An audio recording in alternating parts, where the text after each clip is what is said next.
नमस्कार सभी को। आज जो है हम लोग एक्सरसाइज 3.1 जो न्यू बुक है, हमने इससे पहले 3.2 डाल दिया था, लेकिन एक्सरसाइज 3.1 आपकी जो नई बुक है उसमें क्वेश्चन नंबर 6 है। उसमें जो है हम लोग क्वेश्चंस करेंगे। क्वेश्चंस हमारा क्या है, क्वेश्चन में क्या है हमारा कि यहाँ पे given that the linear equation क्या दिया, 2x plus 3y minus 8 equal to 0। ये कैसी लीनियर इक्वेशन है, टू वेरिएबल की। टू वेरिएबल क्यों, एक x है एक y है, ठीक है। Right the another linear equation in two variable. एक लीनियर इक्वेशन दी हुई है, दूसरी हमें एक और लीनियर इक्वेशन लिखनी है, such that the geometrical representation of pair is so form is intersecting line. मतलब हमें एक इक्वेशन क्या दी है, 2x plus 3y minus 8 equal to 0, ठीक है। और इंटरसेक्ट के लिए हमारी कंडीशन क्या होती है, a1 upon a2 is not equal to b1 upon b2, ये होती है।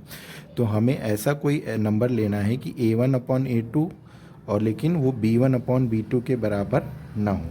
तो कोई और इक्वेशन ले लेते हैं। तो हम लोग क्या लेते हैं, यहाँ पे ले लेते हैं 3x अदर इक्वेशन। अदर जो है क्या लेते हैं, अदर इक्वेशन क्या लेते हैं, 3x कुछ भी ले लो, 3x प्लस 7y और माइनस का 12 इक्वल टू 0। अब देखो यहाँ से a1 की वैल्यू कितनी, अगर इनका रेशियो देखो, a1 कितना है, a1 अपॉन a2।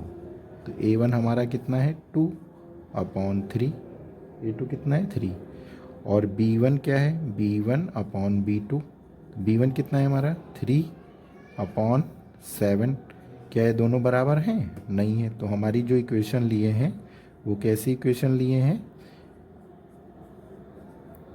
कैसी इक्वेशन लिए हैं, जो हमारी इंटरसेक्ट लाइन को शो करें, ठीक है। तो अब हमें यहाँ पे लिख लिया a1 upon a2 is not equal to b1 upon b2, एक ये इक्वेशन हो गई। अब हमें पैरेलल लाइन के लिए कंडीशन क्या होती है, पैरेलल लाइन के लिए तो हम ऐसे, पहली इक्वेशन क्या दी हुई है हमारी, 2x plus 3y minus 8 equal to 0, ठीक है। अब हम ऐसी कोई इक्वेशन लेंगे। पहले पैरेलल लाइन के लिए कंडीशन क्या होती है हमारी, पैरेलल लाइन के लिए कंडीशन क्या होती है, a1 upon a2 equal to b1 upon b2 is not equal to c1 upon c2, ठीक है। तो हमें ऐसा दिखना है कि a1 और दूसरी इक्वेशन का रेशियो a2 का और b1 और b2 का रेशियो तो सेम है, लेकिन जो थर्ड कांस्टेंट है हमारा टर्म है, c1 और c2 का रेशियो ना सेम है।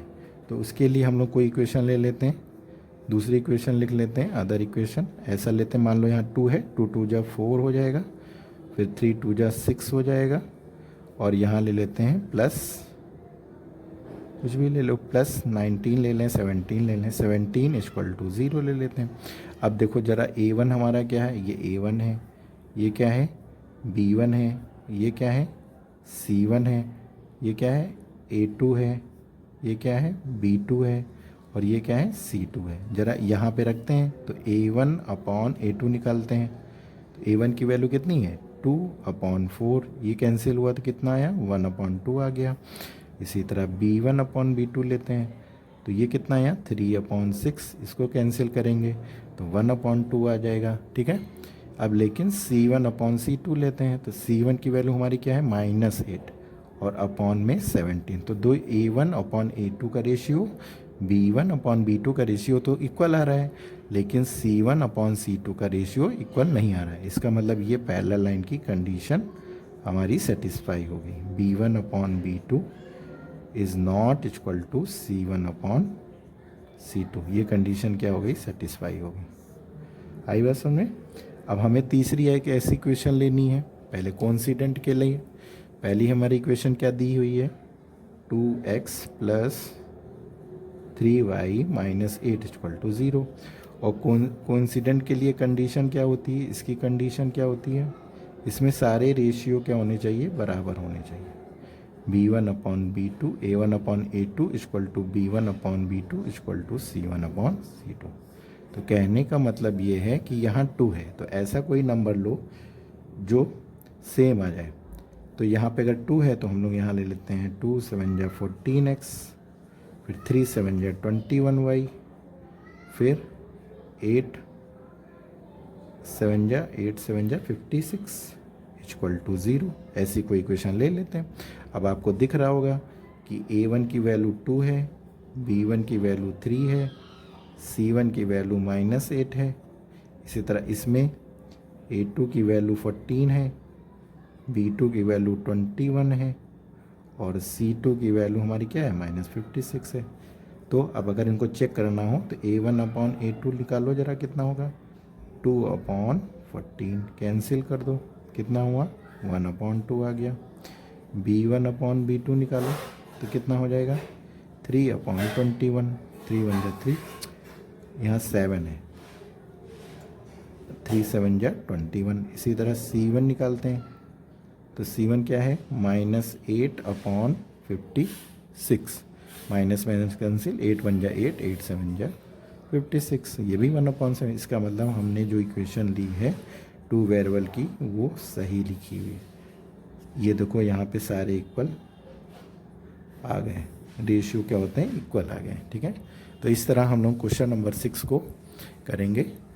ठीक है, अब अगला आता है हमारा क्वेश्चन नंबर 7। अब हम लोग जो है नेक्स्ट क्वेश्चन नंबर 7 में देखते हैं। इसमें हम लोग ड्रॉ द ग्राफ्स, इसमें क्या करना है ग्राफ को प्लॉट करना है और इक्वेशन हमारी 2 दी हुई है, x माइनस वाई यहाँ पे इक्वल टू 0 है। ठीक है, और है x minus y plus 1 equal to 0 और 3x plus 2y minus 12 equal to 0। तो हमारी क्या दी है सॉल्यूशन में, द गिवन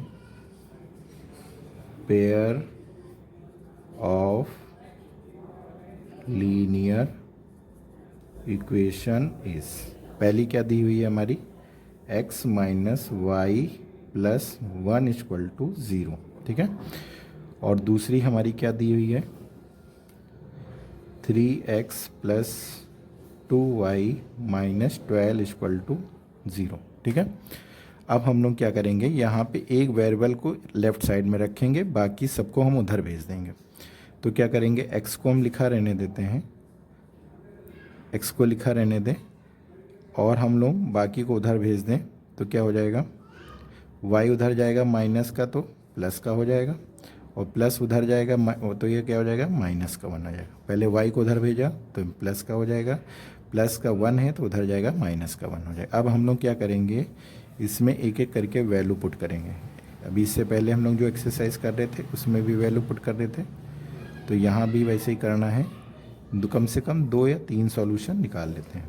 तो हम लोग क्या करते हैं x यहाँ लिखेंगे y और यहाँ लिखेंगे x, y। अब हम सपोज़ करो y की वैल्यू हमने क्या रख दी, y की वैल्यू हमने रख दी 5, यहाँ रख दें 5। तो 5 में 1 गया कितना आ जाएगा 4 आ जाएगा। ठीक, फिर y की वैल्यू अगर हम 1 रख दें तो 1 में 1 गया कितना आ जाएगा x, 0 आ जाएगा। ठीक है, तो हमारे कोऑर्डिनेट क्या बने 4, 5 और यहाँ बना 0, 1। ठीक है, इसी तरह अब इसको सॉल्व करना है। ठीक है, तो हम लोग क्या करते हैं, यहाँ पे देखो 2 है, यहाँ 3 है, तो हम लोग क्या करते हैं जो 2 वाला है 2y को इधर ही लिखा रहने दें इस साइड में, बाकी सबको इसको उधर भेज दें, -12 को राइट साइड में भेज दें।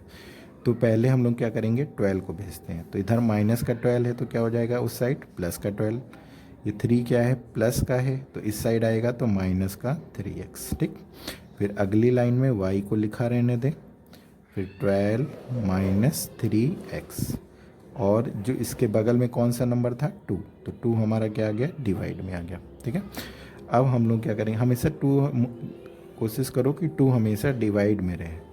तो अब यहाँ पे हम लोग फिर से देखते हैं, ज़रा फिर से वैल्यू पुट करते हैं। ये x हो गया, ये y हो गया, ये x, y हो गया। ठीक, अब वैल्यू पुट करो। अगर हम मान लो x की वैल्यू 0 रखते हैं, x 0 रखें तो 3 में 0 को मल्टीप्लाई करेंगे तो 0 बचेगा 12 और 12/2 बचेगा। तो x जब हम 0 रखेंगे तो इसको कैंसिल करो तो 2 6 या 12 आ जाएगा, ठीक है। इसी तरह अगर हम x की वैल्यू 2 रखें, तो x की वैल्यू अगर 2 रखें तो 3 में 2 को मल्टीप्लाई करो कितना होगा, 3 2 जा 6, तो 12 में 6 को माइनस करेंगे कितना आएगा 6, और अपॉन में कितना बचेगा 2, तो कितना आ जाएगा 2, 6 अपॉन 2 का आधा 3। तो हमने यहाँ जब 2 रखा तो y की वैल्यू कितनी आ गई, 3 आ गई, ठीक है। तो ये हमारा जो है ये आ गया 0,6 और ये आ गया 2,3, ये प्लॉट कर दिया अपने, ठीक है। अब हम लोग क्या करेंगे, इसका ग्राफ बनाएंगे। क्या करेंगे, ग्राफ बनाएंगे। ग्राफ बनाते हैं ज़रा। ये ग्राफ बना रहे हैं, यहाँ पे हम लोग क्या होगा 0 हो जाएगा, इधर क्या हो जाएगा 1 2 3 4, इधर भी 1 2 3 4, और लंबा कर देते हैं, यहाँ हो गया 5, ठीक है। माइनस के कोई है नहीं तो हमने -1 -2 कर दिया, -1 माइनस का 2 कर दिया, ठीक। अब पहला वाला पॉइंट हम प्लॉट करते हैं। x कितना जाना है 4, x कितना जाना है 4, y कितना जाना है 5, तो x इधर गए 4, y इधर गए 5, तो दोनों कहाँ मीट कर रहे हैं, यहाँ पे कर रहे हैं, ठीक है। तो ये कितना हो जाएगा 4,5, ठीक है। अब अगली लाइन में x कितना जाना है 0, y कितना जाना है 1, तो x यहीं 0 पे खड़े हैं। अब x 0 जाना है, ना इधर जाना है ना इधर जाना है, इसका मतलब यहीं रह गए। फिर y कितना जाना है 1 कदम, तो हमने क्या करा यहाँ पे लिख लिया, ठीक है। तो ये हमारा आ जाएगा 0,1, 0,1, ठीक है। अब अगला हमारा ये वाला प्लॉट करते हैं। x कितना जाना है 0, y कितना जाना है 6 जाना है, तो इसको और थोड़ा बढ़ा लें हम, तो ये हमारा आ जाएगा 0,6, ठीक है। अब हमारी एक लाइन, एक ये वाली जा रही थी, एक इधर से जा रही है। अब हमारी एक लाइन ये वाली जा रही थी ऐसे,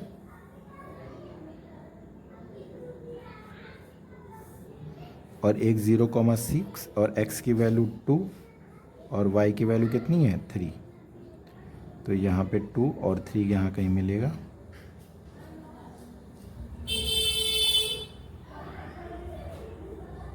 शायद इसी के ऊपर मिले थोड़ा सा,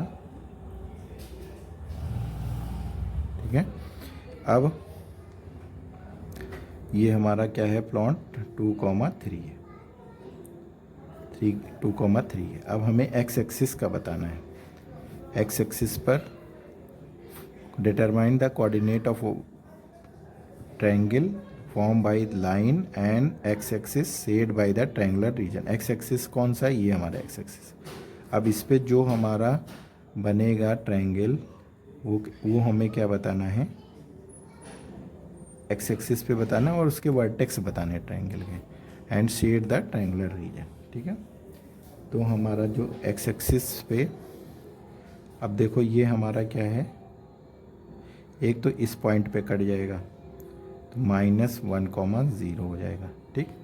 दूसरा हमारा यहाँ हो जाएगा 2,3 हो जाएगा, और तीसरा थोड़ा सा ये इधर ना होके थोड़ा ऐसे जाएगा, ठीक है। थोड़ा हमने गलत बनाया है, ये 4,0 पे जाएगा, तो 4,0 पर, ये इधर वाली नहीं होगी। तो हमारा एक 3 रीजन हो जाएंगे, एक ये वाला हो जाएगा। अब जब ग्राफ पे बनाएंगे तो ये ज़्यादा हमें क्लियर हो जाएगा, थोड़ा इधर उधर डिस्टेंस में लेने में पॉइंट थोड़ा हो गए। तो हमारे एक 3 रीजन बनेंगे, एक ये, एक 2 और 3। अब x एक्सिस हमारा कौन सा है, ये एक्सिस है, तो इस x एक्सिस पे ये हमारा ये वाला रीजन, तो इसको हम लोग ले लेते हैं A, इसको ले लेते हैं B और इसको ले लेते हैं C। तो ट्रायंगुलर रीजन हमारा क्या हो जाएगा, वर्टिसेस ऑफ ट्रायंगल क्या हो जाएगा हमारा, A की वैल्यू हो जाएगी -1,0, B की वैल्यू हो जाएगी 2,3 एंड सी की वैल्यू हो जाएगी 4,0। ठीक है, ये हमारा वर्टिसेस हो जाएगा ऑफ कोऑर्डिनेट का। इस तरह हम लोग ग्राफ को प्लॉट करेंगे। बस ये ध्यान रखना, इसको प्लॉट करा है एक लाइन, जब आप ग्राफ कॉपी में करेंगे तो ज़्यादा ये ट्रायंगल पॉइंट्स ज़्यादा हमारे क्लियर हो जाएंगे। ये लेकिन यहाँ 1,0 बनेगा, ये ऐसे में इधर खींच दिया था थोड़ा, इधर से 4,0 पॉइंट्स 4 से जाएगा, तो 4 हमारा यहाँ जाएगा, एक्स वाई जाएगा ही नहीं, तो ये 4,0 हो जाएगा। ठीक है, ये -1,0 हो जाएगा, क्योंकि ऊपर जाना ही नहीं, इसी लाइन पे लेना है ना, तो -1, और ये तो यहाँ पे दोनों कट करेंगे 2, तो ये एक ट्रायंगल बन रहा है। तो ट्रायंगल के तीन ही साइड 3 पॉइंट होंगे, तो 1 और ए बी, इनने पहले वाले को ए ले लिया, दूसरे वाले को बी ले लिया, तीसरे को सी ले लिया, दोनों ये क्या है हमारे ट्रायंगल फॉर्म हो गए हैं। ठीक है, इस तरह जो है हमारी ये वाली एक्सरसाइज जो हुई वो कंप्लीट हुई।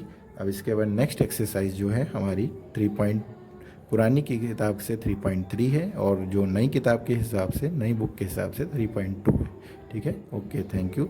वीडियो अच्छा लगे तो उसको लाइक करिए, शेयर करिए, सब्सक्राइब करिए और खूब पढ़िए, जिससे खूब नंबर अच्छे आए। Thank you.